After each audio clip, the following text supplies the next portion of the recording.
Hi friends, welcome to Sujit Pathshala. आज आम पंचम श्रेणीर जो नुआ बही नवरस मिली तार द्वितीय अध्यायटी पढ़ा।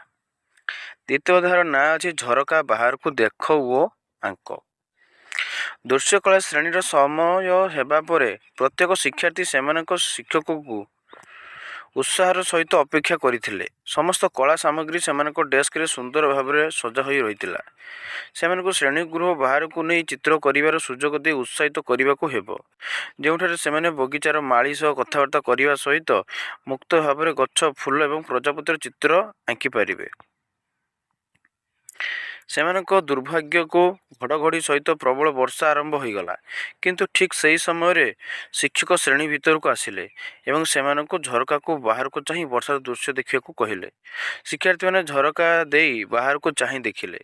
ସେହି ସମୟ ପରେ ବର୍ଷା ଛାଡ଼ିଗଲା ଏବଂ ସବୁକିଛି ସତେଜ ଏବଂ ସଫା ଦେଖାଯାଉଥିଲା। ଶିକ୍ଷକ ଲତାଗୁଡ଼ିକୁ ଦେଖାଇ କହିଲେ, ପିଲାମାନେ, ସେଗୁଡ଼ିକ କିପରି ଭାଙ୍ଗି ଯାଇଛି ଦେଖ। ସେମାନେ ପ୍ରବଳ ବର୍ଷା ଓ ପବନର ନଇଁ ପଡ଼ିଥିଲେ ମଧ୍ୟ ସେମାନେ ଅନ୍ୟ ଉଦ୍ଭିଦ, ଗଛ ଏବଂ ପାଖରେ ଥିବା ଖୁଣ୍ଟଗୁଡ଼ିକୁ ଦୃଢ଼ ଭାବରେ ଜାବୁଡ଼ି ଧରିଥିଲେ, ଯାହା ସେମାନଙ୍କୁ ସହାୟତା କରୁଥିଲା, ତେଣୁ ସେମାନେ ପଡ଼ି ନଥିଲେ। ଯଦିଓ ଲତାଗୁଡ଼ିକ ମାଟି ତଳେ ଅନ୍ଧାରରେ ଅଙ୍କୁରିତ ହୁଅନ୍ତି, ସେମାନେ ଅନେକ ପ୍ରତିବନ୍ଧକକୁ ଅତିକ୍ରମ କରି ଉପରକୁ ଉଠିବାକୁ ଦୃଢ଼ ସଂକଳ୍ପବଦ୍ଧ। ନରମ ଲତାଗୁଡ଼ିକ କେବେ ବଢ଼ିବା ବନ୍ଦ କରନ୍ତି ନାହିଁ, ଠିକ୍ ଯେପରି ନଦୀଗୁଡ଼ିକ ସମସ୍ତ ପ୍ରକାର ଭୌଗୋଳିକ ପ୍ରତିବନ୍ଧକ ଦେଇ ଗତି କରି ସବୁବେଳେ ବହି ଚାଲିଥାନ୍ତି। ସେହି ବଢ଼ିବା ସମୟରେ ମଧ୍ୟ ଲତାଗୁଡ଼ିକ ଆମକୁ ଫୁଲ, ଫଳ ଏବଂ ପନିପରିବା ପ୍ରଦାନ କରନ୍ତି। ଆଶ୍ରିତ ଲତା ଓ ବିନା ଆଶ୍ରିତ ଲତା ଆମକୁ ନମ୍ର, ନମନୀୟ ଏବଂ ବିଶ୍ୱାସୀ ହେବା ସମ୍ପର୍କରେ ଅନେକ ଶିକ୍ଷା ଦିଅନ୍ତି। ସେମାନେ ନିଜ ଆଶ୍ରୟ ଖୋଜିବାକୁ ସଂକୋଚ କରନ୍ତି ନାହିଁ ଏବଂ ବିଶ୍ୱାସ ରଖନ୍ତି ଯେ ସେମାନେ ସେମାନଙ୍କ ପାରିପାର୍ଶ୍ୱିକ ପରିବେଶ ଦ୍ୱାରା ପୃଷ୍ଟ ହେବ। ସେମାନେ ବଢ଼ିବା ସହିତ ସେମାନେ ବାସ କରୁଥିବା ପ୍ରତ୍ୟେକ ସ୍ଥାନକୁ, ତାହା ଘର ଭିତରେ ହେଉ କିମ୍ବା ବାହାରେ, ସେ ସ୍ଥାନକୁ ସୌନ୍ଦର୍ଯ୍ୟପୂର୍ଣ୍ଣ ଏବଂ ଜୀବନ୍ତ କରିଥାନ୍ତି। କେଉଁମାନେ? ଲତାମାନେ। ତ ଏଠାରେ ଆମକୁ ବହୁତ ଭଲ ଭଲ ଗୁଣ ଶିଖିବାର ମିଳୁଛି।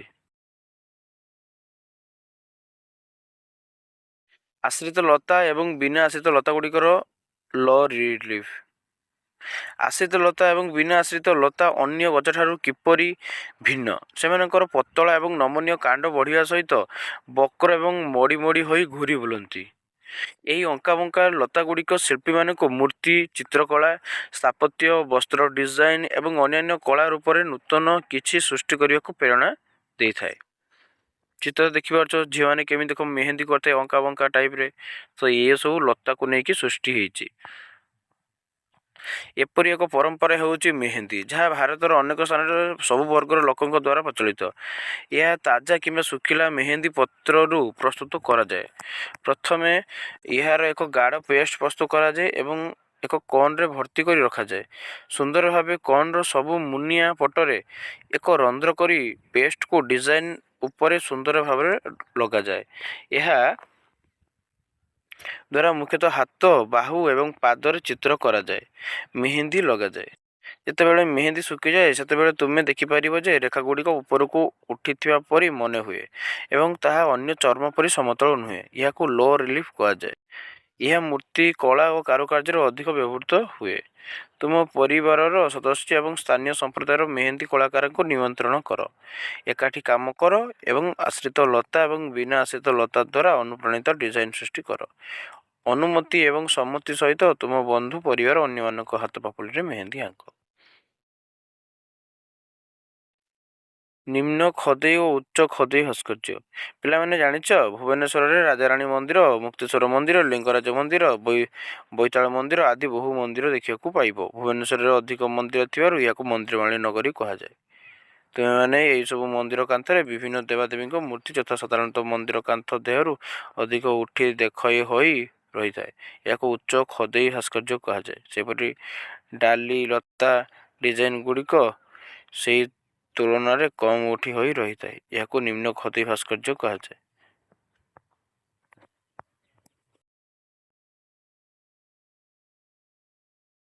ଦୃଷ୍ଟିବାଧିତ ସହିତ ଏକ ସ୍ୱତନ୍ତ୍ର କାର୍ଯ୍ୟ। ଦେଖ ଚିତ୍ର କେମିତି ହେଇଛି, ଲତାତି ହେଇଛି।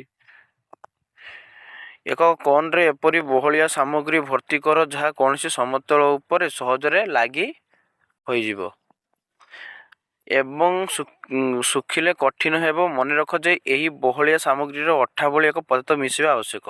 କାର୍ଡ଼ବୋର୍ଡ଼, କାଗଜ କିମ୍ବା କପଡ଼ା ପରି ଏକ ସମତଳ କୋନ୍ ବ୍ୟବହାର କରି ଏକ ପୁରୁଣା ପୃଷ୍ଠରେ ତୁମର ସଂରଚନା ଡିଜାଇନକୁ ପ୍ରସ୍ତୁତ କର ଏବଂ ଏହାକୁ ଶୁଖିବାକୁ ଦିଅ। ଏହା ତୁମର ଦୃଷ୍ଟିହୀନ ସାଥୀଙ୍କ ପାଇଁ ଏକ ମାର୍ଗଦର୍ଶକ ଭାବରେ କାର୍ଯ୍ୟ କରିବ। ସେମାନେ ଏଥିରେ ରଙ୍ଗ ପୂରଣ କରିବା ପାଇଁ ଉଠିକରି ଥିବା ରେଖାଗୁଡ଼ିକୁ ସ୍ପର୍ଶ କରିପାରିବେ ଏବଂ ଲୋ ରିଲିଫ୍ ଅଞ୍ଚଳଗୁଡ଼ିକୁ ସହଜରେ ଜାଣିପାରିବେ ଓ ଅନୁଭବ କରିପାରିବେ। ଡିଜାଇନ ସେମାନଙ୍କୁ ତୁଳି ସାହାଯ୍ୟରେ ରଙ୍ଗ ଲଗାଇବାରେ ସାହାଯ୍ୟ କର। ଚିତ୍ରକଳା କରିବାର ଆନନ୍ଦ ଅନୁଭବ କରିବାରେ ସେମାନଙ୍କୁ ସହଯୋଗ କର। ରଙ୍ଗରେ ମ୍ୟାଜିକ୍। ଭାରତର ଅନେକ ସ୍ଥାନରେ ପାଳନ କରାଯାଉଥିବା ରଙ୍ଗର ପର୍ବ ହେଉଛି ହୋଲି। ଏହା ଏପରି ଏକ ପର୍ବ ଯେଉଁଥିରେ ଲୋକମାନଙ୍କ ରଙ୍ଗ ସହିତ ଖେଳିବାର ମଜା ନିଅନ୍ତି। ତୁମେ କେବେ ରଙ୍ଗ ସହିତ ଖେଳି ଆନନ୍ଦ ଉପଭୋଗ କରିଛ? ତୁମେ ଦେଖିଛ କି ଗୋଟିଏ ରଙ୍ଗରେ ଅନ୍ୟ ରଙ୍ଗ ମିଶ୍ରିତ ହେଲେ କିପରି ଅଲଗା ରଙ୍ଗ ସୃଷ୍ଟି ହୁଏ? ହୋଲି ଖେଳିଲା ବେଳେ ତୁମେ ଏବଂ ଲକ୍ଷ୍ୟ କରିପାରିବ ଯେ ରଙ୍ଗଚକ୍ର ଏବଂ ଅତ୍ୟାବଶ୍ୟକୀୟ ଉପକରଣ ଯାହା ଶିଳ୍ପୀକୁ ରଙ୍ଗର ଭିନ୍ନତା ସୃଷ୍ଟି କରିବାରେ ସାହାଯ୍ୟ କରେ।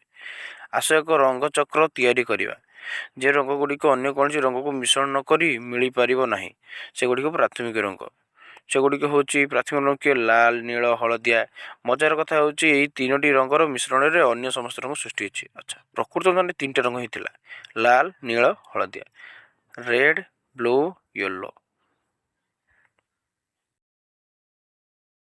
ଡାହାଣ ପାର୍ଶ୍ୱରେ ଥିବା ବୃତ୍ତର ପ୍ରତ୍ୟେକ ଅଂଶରେ ଗୋଟିଏ ପ୍ରାଥମିକ ରଙ୍ଗ ଦେଇ ପୂରଣ କର। ପ୍ରାଥମିକ ରଙ୍ଗଗୁଡ଼ିକ ନାମ ସେଠାରେ ଥିବା ଘର ମଧ୍ୟରେ ଲେଖ। ଯେତେବେଳେ ଦୁଇଟି ପ୍ରାଥମିକ ରଙ୍ଗ ମିଶ୍ରିତ ହୁଏ ସେତେବେଳେ ଏକ ଦ୍ୱିତୀୟ ରଙ୍ଗ ସୃଷ୍ଟି ହୁଏ। ଆଉ ଏକ ବୃତ୍ତ ଅଙ୍କନ କର ଏବଂ ଏହାକୁ 6 ଖଣ୍ଡରେ ଭାଗ କର। କରାହେଇଛି କେମିତି? ପ୍ରାଥମିକ ରଙ୍ଗଗୁଡ଼ିକ ଗୋଟିଏ ଉପରେ ଗୋଟିଏ ଘର ଛାଡ଼ି ପୂରଣ କର। ତିନୋଟି ପ୍ରାଥମିକ ରଙ୍ଗ ମଧ୍ୟରୁ ଯେକୌଣସି ଦୁଇଟି ପ୍ରାଥମିକ ରଙ୍ଗକୁ ମିଶ୍ରଣ କର ଏବଂ ପ୍ରସ୍ତୁତ ରଙ୍ଗ ଦୁଇଟି ଘର ମଧ୍ୟରେ ଥିବା ଖାଲି ଘରେ ସେହି ରଙ୍ଗକୁ ଲଗାଅ। ବୃତ୍ତ ଚାରିପାଖରେ ରେଖା ମଧ୍ୟରେ ରଙ୍ଗଗୁଡ଼ିକୁ ଲେବଲ କର ଏବଂ ଦେଖ ଏହା କେତେ ସୁନ୍ଦର ଦେଖାଯାଉଛି। ଦ୍ୱିତୀୟକ ରଙ୍ଗଗୁଡ଼ିକ ତୁମର ବିଭିନ୍ନ ସଂରଚନାକୁ ରଙ୍ଗ ଦିଅ। ତୁମେ କ'ଣ ଏଠି ପାଠ୍ୟପୁସ୍ତକର ବିଭିନ୍ନ ପୃଷ୍ଠାରେ ଥିବା ରଙ୍ଗ ଚକ୍ରକୁ ଚିହ୍ନଟ କରିପାରିବ? ଉଷ୍ଣ ଏବଂ ଶୀତଳ ରଙ୍ଗ। ଉଷ୍ଣ ଜିନିଷଗୁଡ଼ିକୁ ସାଧାରଣତଃ ଲାଲ, ହଳଦିଆ ଏବଂ କମଳା ରଙ୍ଗରେ ଥାଏ। ଥଣ୍ଡା ଜିନିଷଗୁଡ଼ିକ ସାଧାରଣତଃ ନୀଳ, ସବୁଜ, ବାଇଗଣୀ ରଙ୍ଗରେ ଥାଏ। ରଙ୍ଗ ଚକ୍ରରେ ସେଗୁଡ଼ିକୁ ପର୍ଯ୍ୟବେକ୍ଷଣ କର।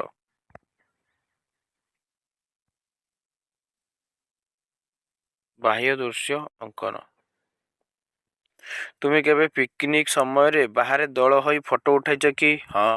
ଫଟୋଗ୍ରାଫର ପ୍ରାୟତଃ ଲୋକଙ୍କୁ କେଉଁଠାରେ ଠିଆ ହେବାକୁ ହେବ, କିପରି ପୋଜ୍ ଦେବାକୁ ହେବ ଓ ଫ୍ରେମ୍ରେ ସେମାନେ କ'ଣ ଆଣିବାକୁ ଚେଷ୍ଟା କରୁଛନ୍ତି ତାହା କୁହନ୍ତି। ଏହି ଫଟୋ ଚିତ୍ର କିମ୍ବା ଦୃଶ୍ୟ କଳାକୃତିର ସ୍ଥାନର ଭୂମିକା କିପରି ବ୍ୟବହୃତ ହୋଇପାରିବ ତାହା ଜାଣିବା ଗୁରୁତ୍ୱପୂର୍ଣ୍ଣ। ଏକ ଚିତ୍ରରେ 3 ପ୍ରକାରର ସ୍ଥାନ ଥାଏ: ପୃଷ୍ଠଭୂମି, ମଧ୍ୟଭୂମି ଆଉ ସମ୍ମୁଖ ଭୂମି। ସମ୍ମୁଖ ଭୂମି ହେଉଛି ସେହି ସ୍ଥାନ ଯେଉଁଠାରେ କି ମୁଖ୍ୟ ବିଷୟ ଦର୍ଶକ ନିକଟରେ ଥାଏ ଏବଂ ବଡ଼ ଦେଖାଯାଏ।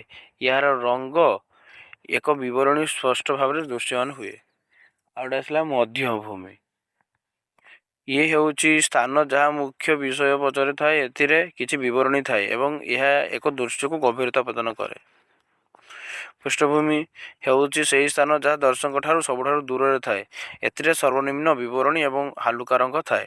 ତଳେ ଦିଆଯାଇଥିବା ଚିତ୍ରକଳାର ପୃଷ୍ଠଭୂମି, ମଧ୍ୟଭୂମି ଓ ସମ୍ମୁଖ ଭୂମି ଚିହ୍ନିତ କର। ତୁମେ ଜାଣିଛ କି ଭୂଦୃଶ୍ୟ ଚିତ୍ର ସାଧାରଣତଃ ଭୂଦୃଶ୍ୟ ଚିତ୍ରଶିଳ୍ପ ନିଜ ଚିତ୍ରପଟକୁ ଦର୍ଶାଇଥିବା ପରି 3ଟି ଭୂମିରେ ବିଭକ୍ତ କରି ଚିତ୍ର ଆଙ୍କିବା ସହ ସେଥିରେ ଗଛଲତା, ତାଳଗଛ, ନଦୀ, ନୌକା, ଜାହାଜ, ପକ୍କାଘର, ଭୂମି, ଆକାଶ, ଦୂର ଦିଗ୍ବଳୟ ଆଦିକୁ ପ୍ରକୃତିରୁ ଅନୁକରଣ କରି ଚିତ୍ରଣ କରିଥାନ୍ତି। ଓଡ଼ିଶାର ବିଶିଷ୍ଟ ଚିତ୍ରଶିଳ୍ପୀ ବସନ୍ତ ପଣ୍ଡା ଓ ରବୀନ୍ଦ୍ର ନାରାୟଣ ନାୟକ ଅନେକ ଭୂଦୃଶ୍ୟ ଚିତ୍ର ଆଙ୍କି ଯାଇଛନ୍ତି। ପ୍ରାୟ ଅନ୍ୟ ଶିଳ୍ପୀମାନେ ମଧ୍ୟ ଭୂଚିତ୍ର ଆଙ୍କିଥାନ୍ତି। ସମୟ ଏବଂ ଋତୁର ରଙ୍ଗ। ଯଦି ରଙ୍ଗଗୁଡ଼ିକ ଉଷ୍ଣତା ଏବଂ ଶୀତଳତାକୁ ପ୍ରତିପ୍ରକାଶ କରେ ତେବେ କ'ଣ ସେମାନେ ସମୟ ଓ ଋତୁକୁ ମଧ୍ୟ ଦର୍ଶାଇ ପାରିବେ?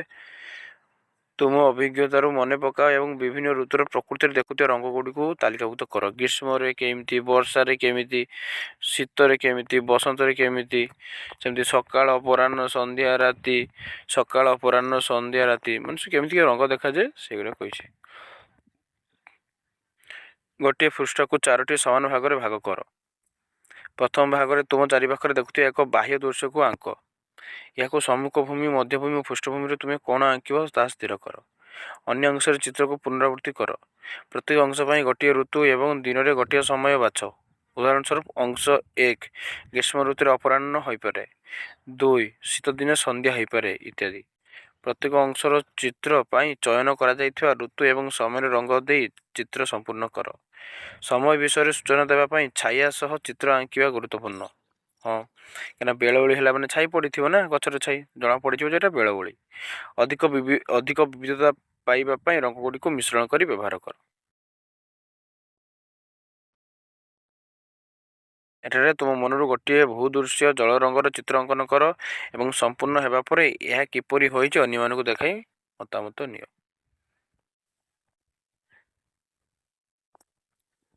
ତ ଦ୍ୱିତୀୟ ଅଧ୍ୟାୟ ସରିଲା।